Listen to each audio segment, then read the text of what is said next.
भौजी अपना चोली में रंग लगावे द। आसो के फागुन संगे तू अपना मनावे द। आई बड़ा दिन पे होली हो, होली में केहू न बोली हो। ए भौजी अपना चोली में रंगवा लगावे द। आसो के फागुन संगे तू अपना मनावे द।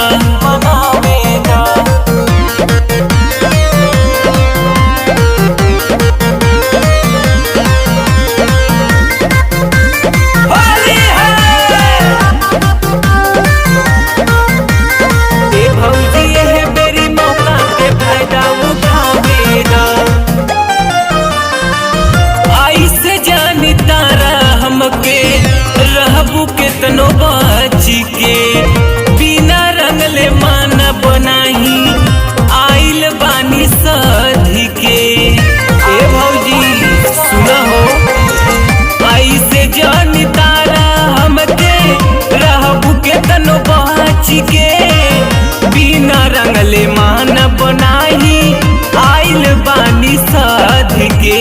हाथी से गाल मिसवाला हो, रंग अबीर लगवाला हो।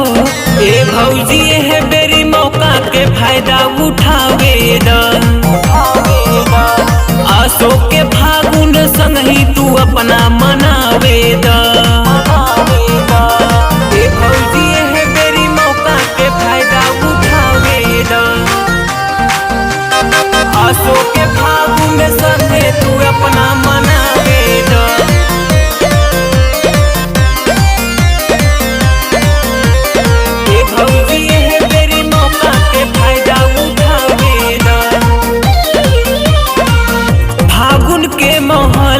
भौजी मन कैला ताजा हो, रंग नाही कम होई नाही होई ज्यादा हो।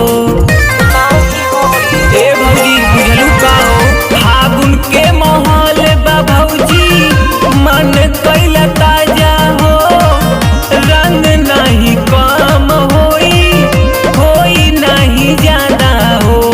भैया उमेश न कुछ कोई है हो, केहू भी बीच में न आई है हो। अनिस यादव के दिल के मनसा पुरावे द। आसो के फागुन संगही तू भौजी मनावे।